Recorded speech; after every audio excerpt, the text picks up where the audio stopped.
Fala, é sempre um prazer vir nessa casa, que essa casa for tá sempre alegre. Fala que é a vibração da malta, né? Oh, beleza. Eu falo que é casa de amigos, né? É sempre bom a gente estar junto. E quando é para estar junto em nome de Jesus, melhor ainda. Então hoje o nosso desafio é falar desse texto, do Examina-te, que está no livro Caminho, Verdade e Vida. Né? Que é um texto que vem convidar a gente a pensar no que nos move, né? Porque o Emmanuel começa trazendo uma frase que Paulo coloca na carta aos Filipenses, em que Paulo diz o seguinte: não faças por contenda ou por vanglória, mas por humildade. Se a gente parar para pensar, né? As nossas ações estão sendo movidas a quê? Fica aí a nossa reflexão no dia, né? Mas para a gente entender um pouquinho melhor, a gente vai visitar um pouquinho essa conversa de Paulo com os Filipenses, né? E a gente vai lembrar desse povo que Filipe, né, era uma cidade lá da Macedônia e que foi uma das primeiras próximas da Europa ali, que foram tomadas por Roma na direção do Oriente, né? Então quem vinha do Ocidente, melhor dizendo, para o Oriente, a primeira cidade próxima ali da Europa era Filipe.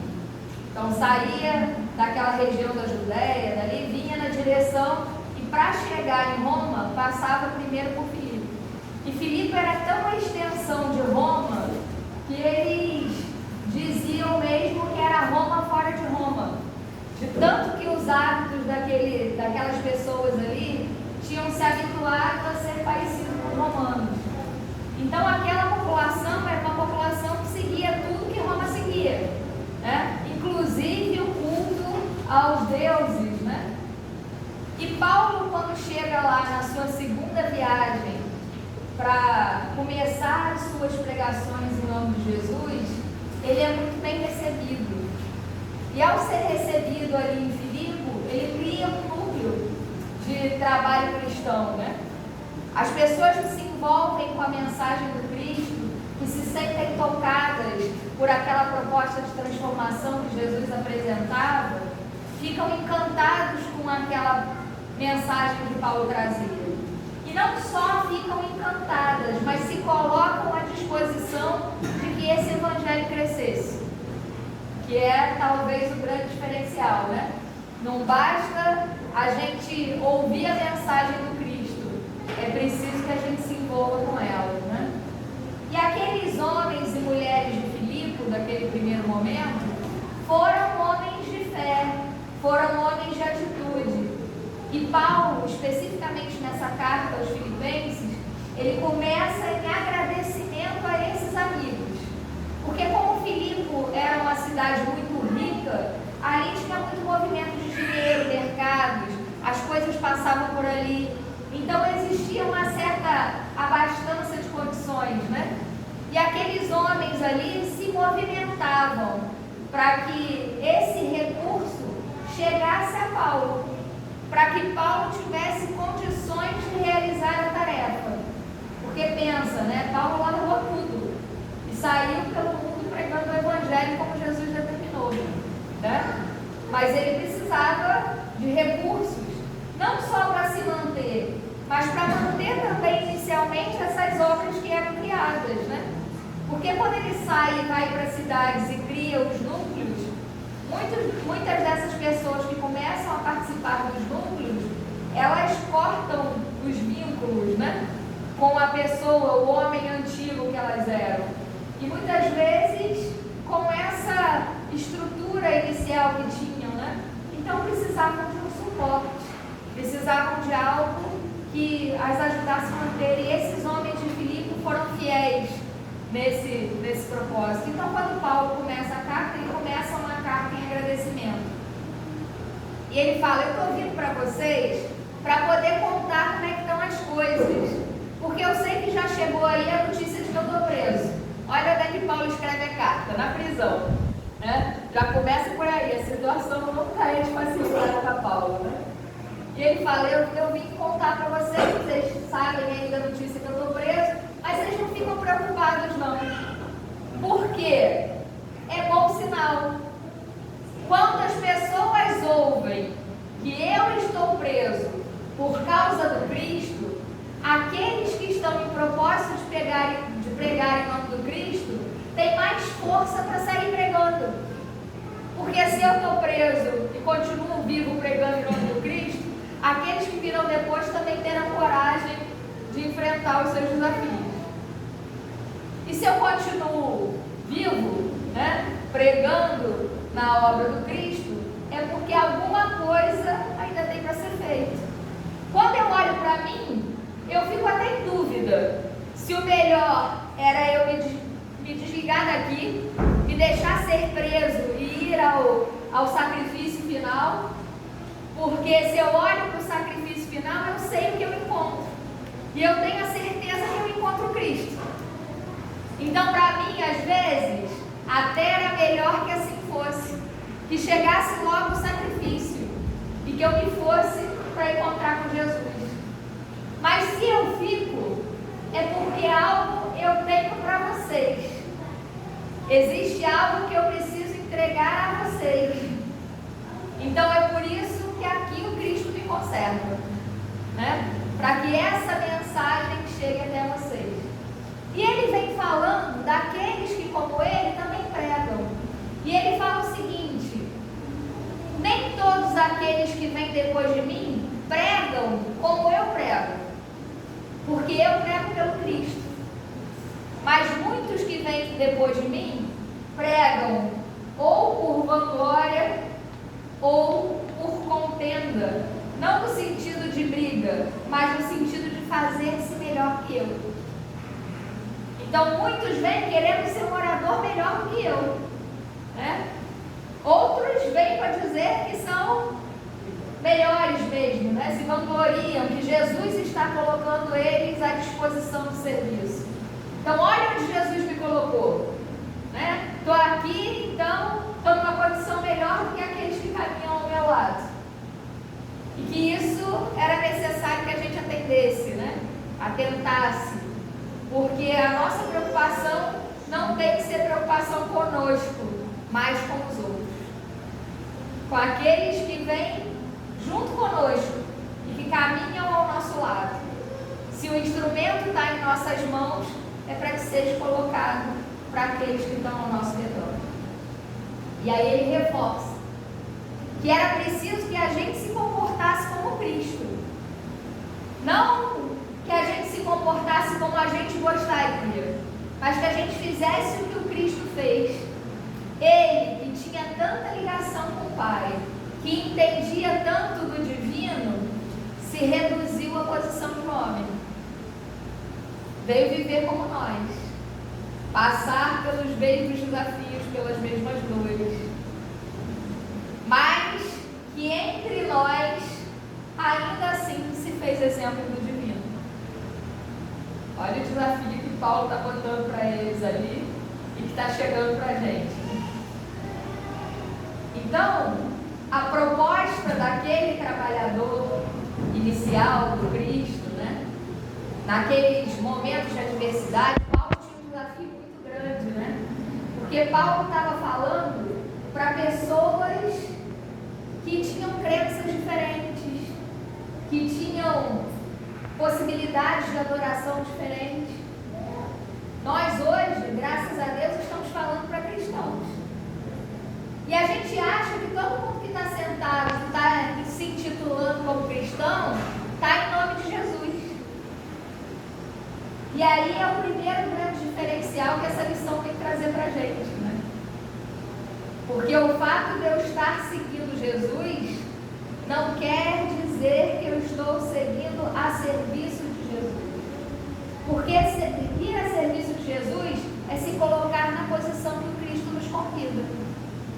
E qual é a posição que o Cristo nos convida pelo exemplo?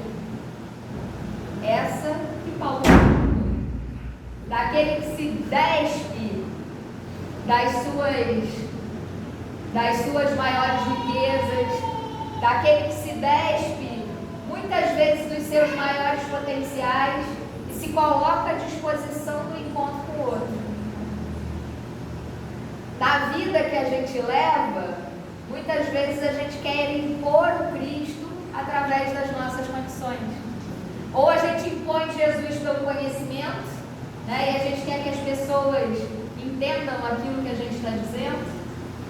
E muitas vezes a gente quer se fazer presença de Cristo atendendo da forma como a gente quer, né? Esquecendo que a proposta de trabalho e a proposta de ação do Cristo é segundo a vontade do Pai. Então, a primeira coisa que a gente tem que pensar: estamos seguindo a vontade do Pai?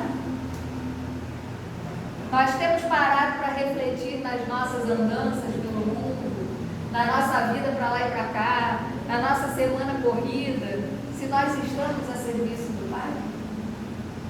Porque muitas vezes, ao longo da nossa semana, a gente está tão preocupado com a realização das nossas próprias tarefas, que nós não estamos agindo a serviço do Pai, pelo Cristo, mas estamos agindo segundo as nossas necessidades momentâneas.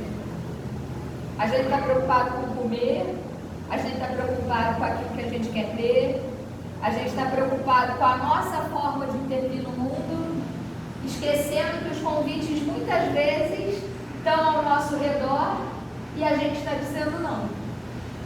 Agora não posso. Agora não posso porque eu tenho um trabalho para fazer. Agora eu não posso porque eu tenho uma atividade, porque eu tenho que parar para estudar. Como é que eu vou fazer se eu não faço para estudar? Mas será que aquele momento é o momento certo? Será que eu estou linkado e sintonizado com as atitudes, com as atividades que o meu pai está me convidando? Porque até isso, se a gente toma a atitude certa na hora errada, ela deixa de ser certa, né? Então é preciso que a gente pense: para que nós estamos aqui? Estou aqui sozinho? Encarno na terra sozinho? Não, né? Encarno na terra num grupo de pessoas. Um grupo de pessoas que formam a minha família, um grupo de pessoas que formam o meu grupo de trabalho, um grupo de pessoas que formam a carga religiosa que eu frequento. E por que essas pessoas estão aqui? Para que a gente tenha a oportunidade de ser melhor com elas, né? Com elas. Então, como a gente vai interagir nesse meio é que vai fazer toda a diferença. E Emmanuel, no texto, ele começa dizendo o seguinte: o trabalho para Jesus é infinito. O serviço, né, que ele usa o termo serviço. O serviço de Jesus é infinito. Ou seja, tem trabalho para quem quiser. Está preocupado se Jesus está precisando de ajuda? Tá, pode contactar. Agora, a questão é: eu quero ajudar Jesus aonde ele está precisando? Ou eu quero impor a minha vontade? Porque muitas vezes nós somos assim. A gente chega na casa espírita e diz assim: olha, eu tenho 20 anos de evangelização, estou vindo aqui porque eu quero me colocar à disposição do trabalho de evangelização. A gente não chega e pergunta: aqui, o que você está precisando? Porque às vezes o serviço que é necessário é alguém que venha limpar o salão ao final da palestra. E se eu quero trabalhar para Jesus, eu vou me inserir na tarefa que precisa ser feita. Não é que aquele meu conhecimento não seja importante, mas o conhecimento que eu preciso desenvolver naquela atividade nova também é importante para mim. Porque aqueles 20 anos que eu construí lá no trabalho da evangelização já me fizeram chegar num nível de conhecimento que muitas vezes não foram suficientes para mexer no meu íntimo e me fazer agir da forma como eu queria. E é aquele exercício da limpeza, do contato com aquelas pessoas que estão chegando ou saindo, é que vão mudar a chave do meu coração na atitude que eu preciso realizar. Então a gente tem que pensar que o serviço do Cristo é infinito, mas eu preciso pensar se eu quero fazer aquele que Ele está me convidando. E quando Emmanuel fala que o serviço é infinito, ele diz o seguinte: tem trabalho para todo mundo. Não fica preocupado aí se não tem vaga para você, porque tem. Tá? Não fica preocupado, a gente não tem que entrar em fila de emprego, dessas que o povo fica aí demorando anos para conseguir, porque se a gente realmente estiver disponível, o serviço está aí à nossa disposição. Desde a nossa casa, desde a hora que a gente acorda, até a hora que a gente dorme, serviço para Jesus nos convida o tempo todo para que a gente saia em ação. Mas por que é tão difícil sair? Por que é tão difícil a gente entender o convite? Porque as distrações são grandes. E muitas vezes a gente culpa as distrações do mundo, mas esquece que os olhos que estão olhando o mundo são os nossos. Tem muito estímulo lá fora, tem barulho lá do lado de fora, mas cadê a minha concentração? Cadê a minha ligação com o divino? Cadê o mais alto em mim? Se a gente seguir o exemplo do Cristo, a gente vai ver que ao longo da jornada dele, ele fazia momentos de pausa, né? Ele não estava o tempo todo curando, o tempo todo andando, o tempo todo trabalhando. Ele tinha momentos de pausa e tinha momentos de recolhimento, em que ele se isolava do mundo externo e era aquele momento dele com o Pai, né? Aonde ele ia buscar as instruções, ele ia receber as intuições, pensar qual é o passo que ele tinha que dar e sabia, no fundo do seu coração, que essa estada por aqui não seria um estado de facilidade, porque estamos no mundo de provas e expiações.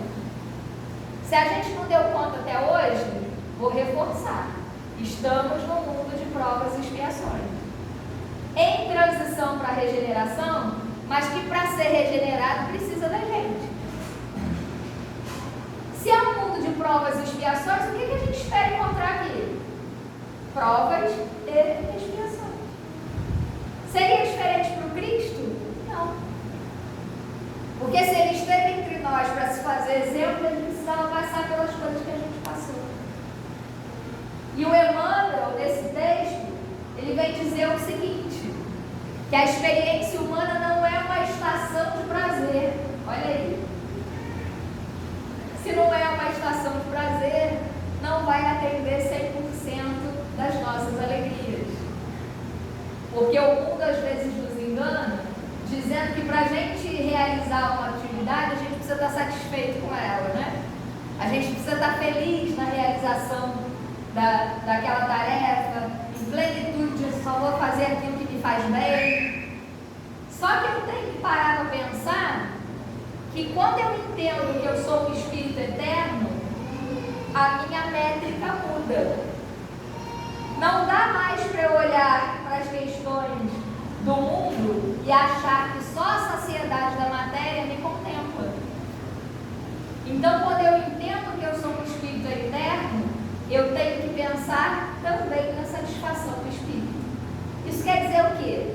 Momentaneamente, eu vou ter que lidar com questões que são difíceis, para que eu possa alcançar esse estado de felicidade, que não é a felicidade temporária, momentânea, de quem come o bolo de chocolate que estava com desejo de comer, mas é aquela felicidade que persiste, que perdura na realização da tarefa que devia ter cumprido. Então, os espíritos elevados, aqueles que já se encontram em situações, né, de viver em mundos felizes, são aqueles que primeiro se depararam com as suas imperfeições, que precisaram dosar os seus desejos materiais, para finalmente chegar nessas condições de alcançar a felicidade real, como os Espíritos nos apresentam no Evangelho segundo o Espiritismo.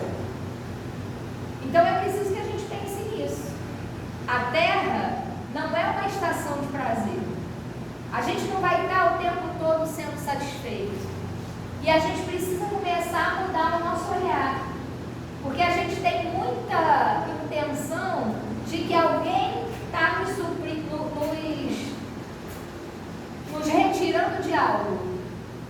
Alguém deveria suprir a nossa necessidade. Vamos colocar assim. É o meu marido que devia fazer o café da manhã para mim. Eu estou desse jeito porque a minha mãe não me deu atenção quando eu era pequena. Né? Existe sempre um porém. Existe sempre a culpa de alguém. Esquecendo que a condição com a qual nós nos encontramos é a condição necessária para o nosso crescimento. Por que tem gente que passa por tanta privação e ainda assim se faz exemplo de amor? Não tem pessoas que nascem em situações de extrema pobreza, de extremo abandono e viram grandes homens? Por que a gente está pensando naquilo que nos falta e deixa de olhar para aquilo que nós temos? Porque se nós pararmos para olhar ao longo do nosso dia, ao redor de nós seríamos capazes de sentir as bênçãos que nos agraciam todos os dias. Né? Só se a gente parar para pensar aqui onde a gente está, fecha o olho aí um pouquinho, sente a brisa, sente o cheirinho da natureza. Isso seria suficiente para que a gente voltasse àquele estado de sintonia, fizesse como Cristo fez, de parar, perceber a essência divina ao nosso redor e se entregar a ela. Mas é preciso que a gente crie esses hábitos.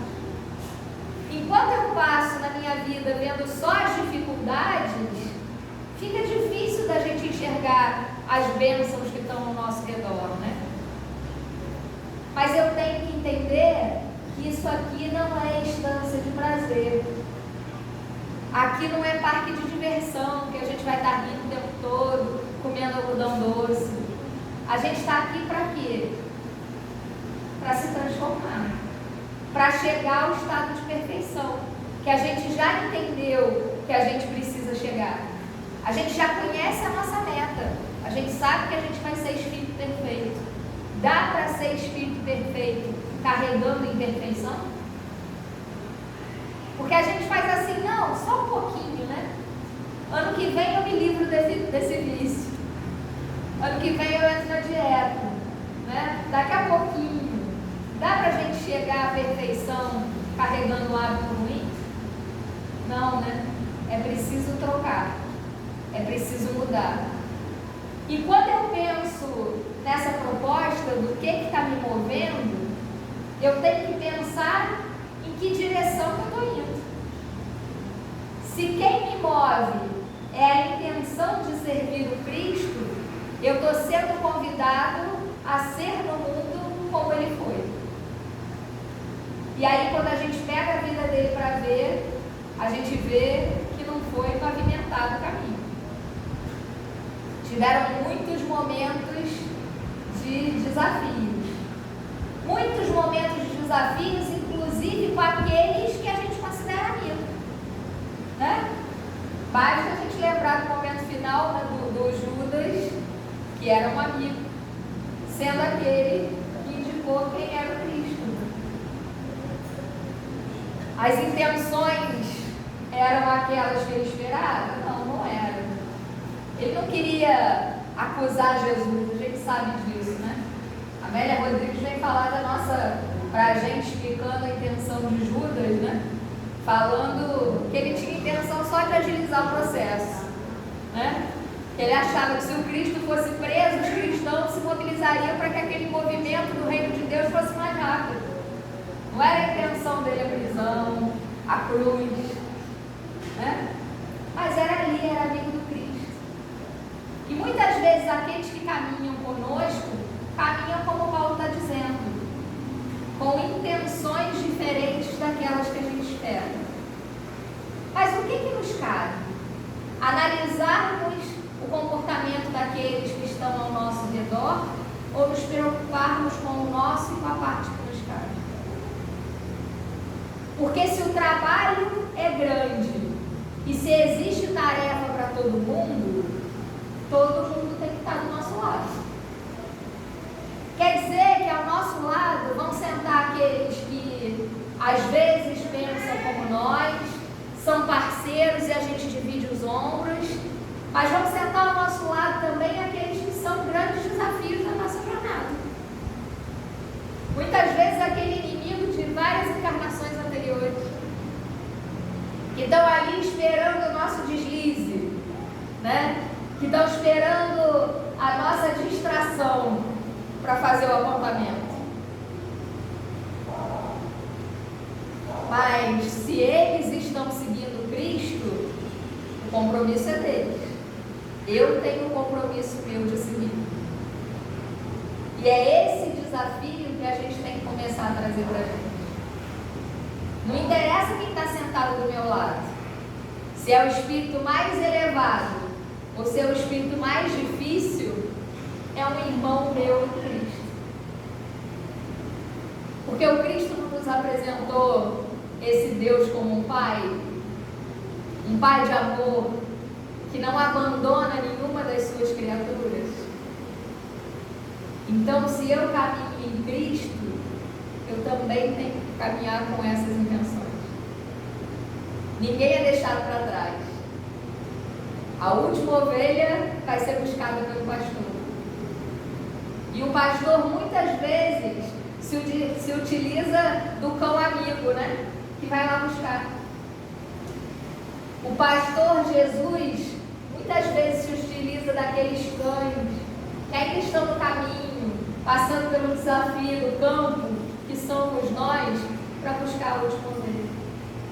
E como é que eu trago para perto de mim aquele que é difícil, se eu fico só nos apontamentos? Tem até um capítulo no Evangelho, né, que relembra uma frase de Jesus, quando ele diz que a gente é muito bom em olhar a trave que está no olho do irmão, né, o cisco que está no olho do irmão, mas esquece da trave que está no nosso. A gente é muito bom em olhar o defeito alheio, mas esquece da parte que nos comporta. Se eu quero que o trabalho para Jesus aconteça, se eu quero estar movido a Cristo, é preciso que eu mude as minhas atitudes. E aí Emmanuel, num livro chamado Atitudes, numa mensagem chamada Atitudes Essenciais, ele nos lembra que é preciso que a gente siga o comportamento do Cristo na atitude do dia a dia. É no aqui e no agora. Então é viver o amor em plenitude, não na teoria. Na teoria a gente já faz há muitos anos. Tem uma letra do Beto Guedes que eu gosto sempre de repetir, que ele diz o seguinte: a lição sabemos de cor, só nos resta aprender. A lição do Evangelho a gente já sabe há mais de 2000 anos. O que está nos faltando? Transformar em atitude. Saber a intenção do Cristo em cada passagem a gente conhece. Saber o que ele estava falando. Tem gente até que consegue dizer qual é o versículo, qual é...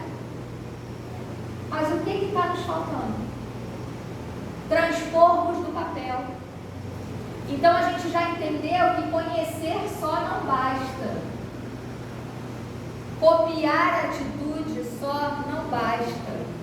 Porque é preciso, como o Paulo está falando, saber com que intenção nós estamos fazendo. Eu estou copiando Jesus só para mostrar para o mundo que eu sou igual a ele? Quantas vezes a gente faz isso? A gente vai lá, junta as cestas básicas, coloca dentro dos carros e vai entregar. Toma aqui fulano, toma aqui ciclano, toma aqui.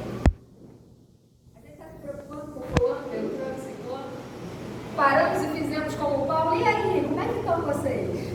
Vim aqui para falar de mim, hoje eu estou bem, passei bem essa semana, você passou bem? Dormiu bem? Como é que estão as crianças?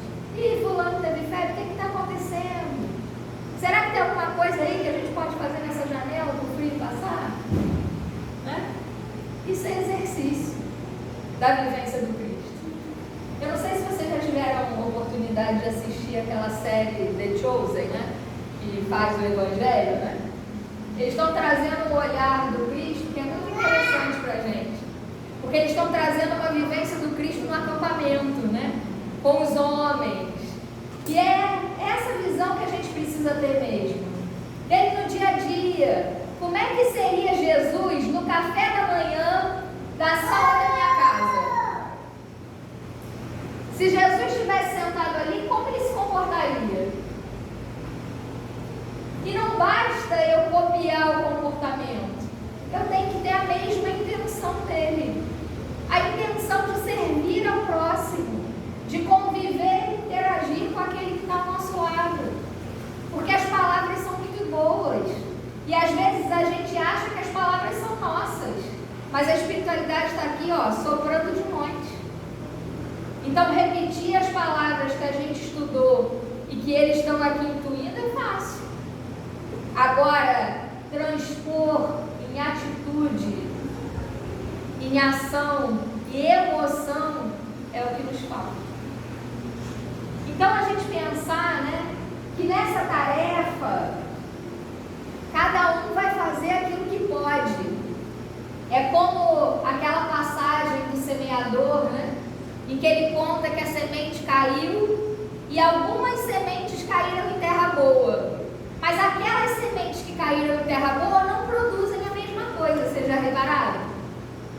Ele coloca lá, umas produzem uma por 30, a outra uma por 60, a outra uma por 100.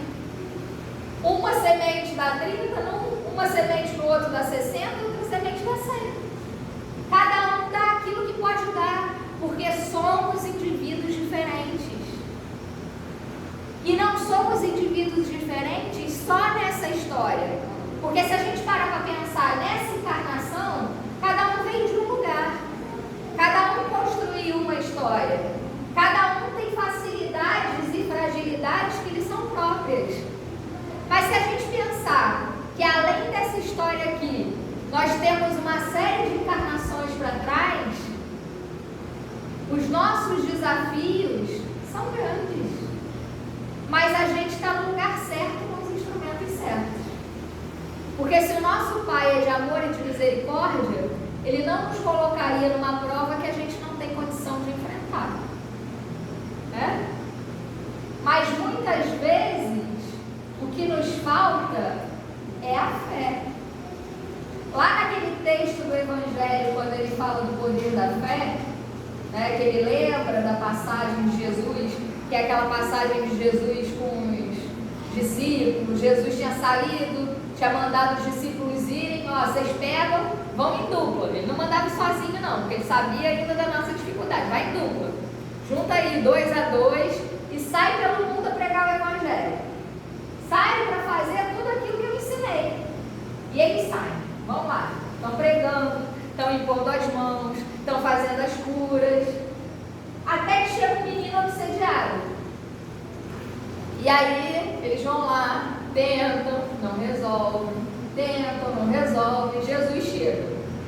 E alguém chega e fala: Jesus, o pai, né? Cuida do meu filho, que ele é lunático.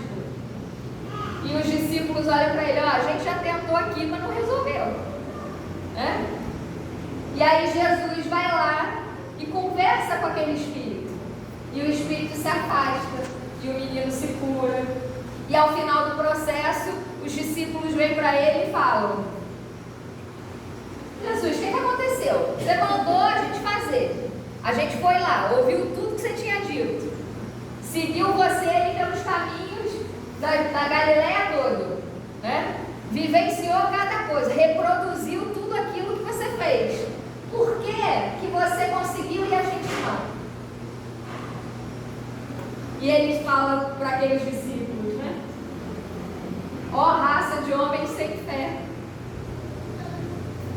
Não é? Quando tiveres a fé do tamanho de um grão de mostarda, dirão para essa montanha: sai daqui, vem para lá, e ela virá.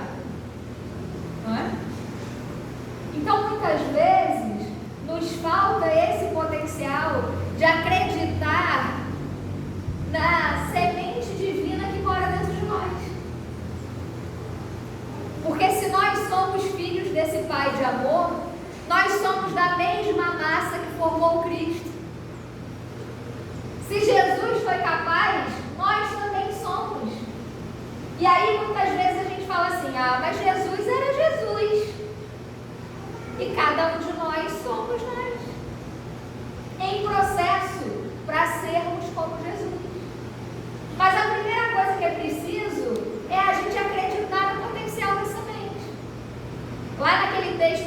da fé, os Espíritos nos falam o seguinte: a primeira coisa que a gente tem que ter no sentido de fé é acreditar nas coisas que estão disponíveis para nós.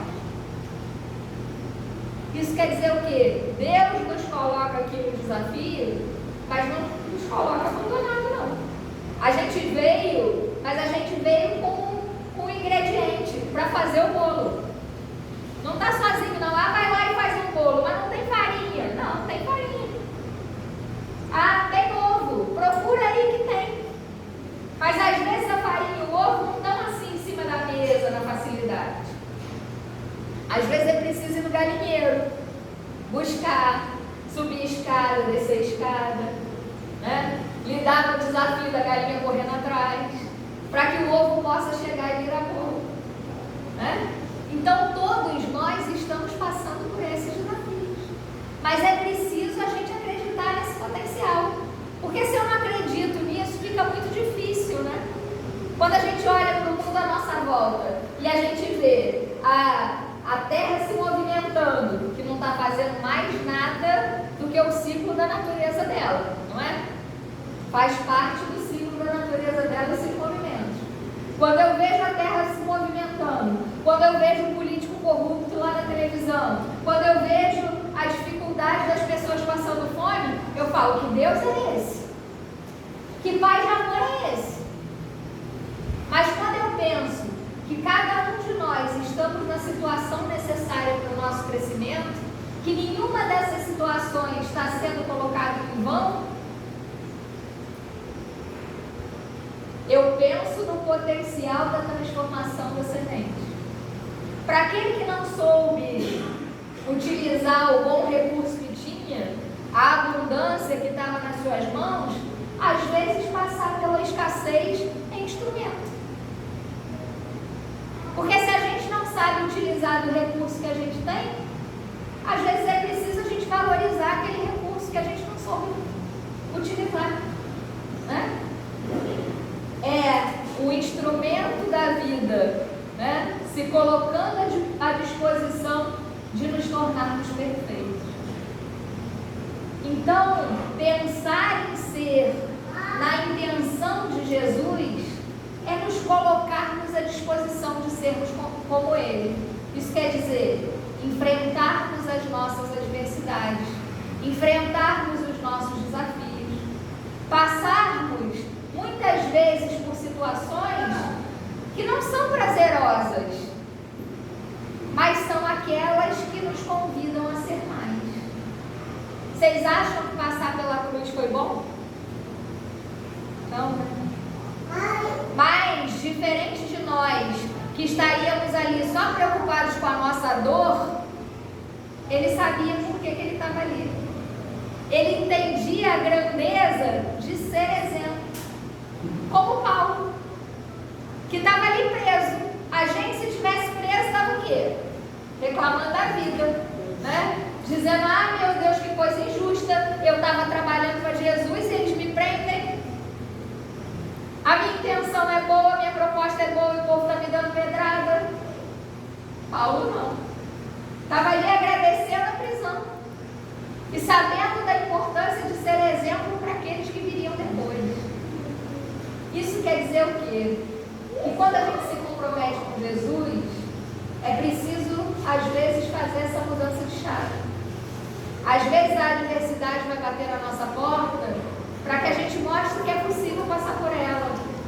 Que a dor nos visita na perda de um ente querido, que a dor nos visita na dificuldade de ter determinado recurso à nossa disposição, para que a gente possa mostrar para o mundo que aquele recurso às vezes não é tão necessário. E que mesmo sem ele, a gente pode caminhar para Deus. Então pensemos nas dores que nos visitam e pensemos o que elas estão querendo nos dizer. Porque na hora que todos nós deixarmos de ser melindrados uns com os outros e começarmos a trabalhar na direção do Cristo, olha o potencial da obra se transformando. Então a minha preocupação não tem que ser com o que o outro está fazendo. Tem que ser com o que, se eu estou fazendo, com aqueles instrumentos que me foram dados à parte que me cabe. Estou sendo Cristo em ação, mas estou sendo Cristo em ação em profundidade.